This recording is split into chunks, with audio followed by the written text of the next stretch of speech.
Thank you, Uncle Alan. Thank you, Alex, for managing and directing us to where we are today. And thank you also to everyone, of course, who has been involved to make this event possible.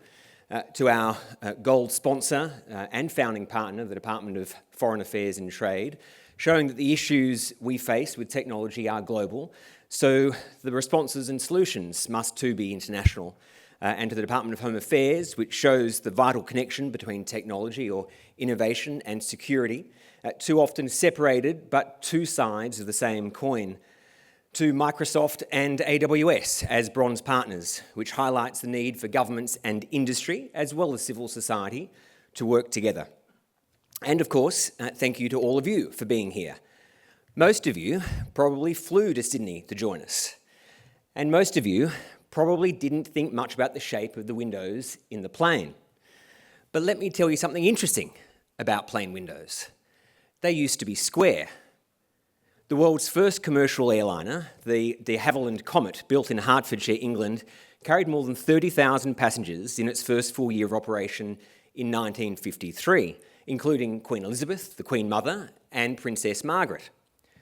But in 1954, two comets came apart in the air, killing everyone on board in both instances. Investigations found that the fuselage around the corners of the square windows suffered metal fatigue from the stress caused by the sharp angles, and this was the cause of the crashes.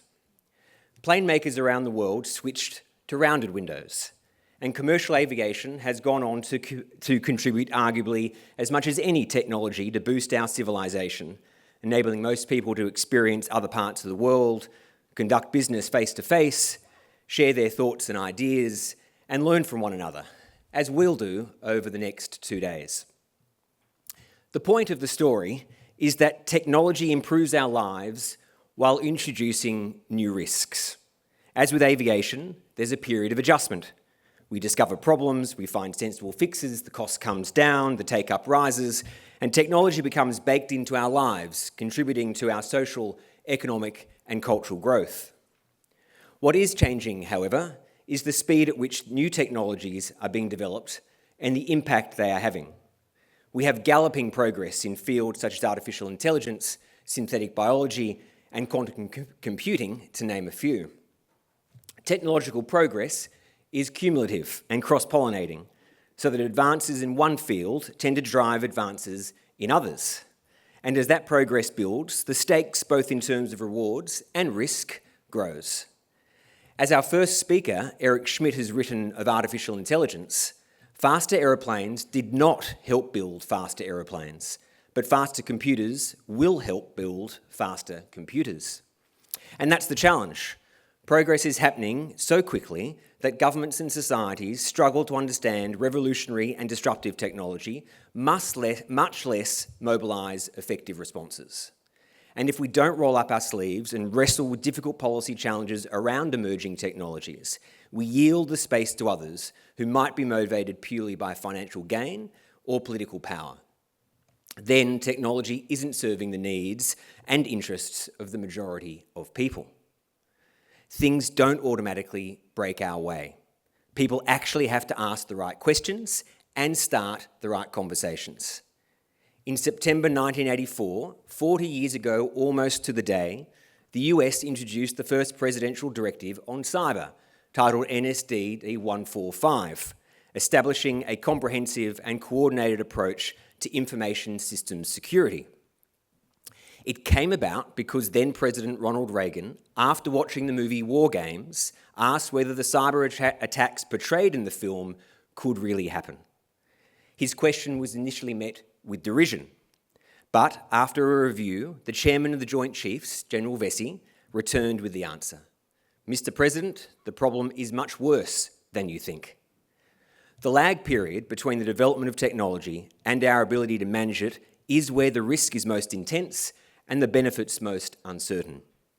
And the reason the Sydney Dialogue was established was to help shorten this period, to prompt those questions and conversations by bringing together political leaders, tech CEOs, and the world's top civil society voices to talk about how we can roll out the next waves of technology in secure and stable ways.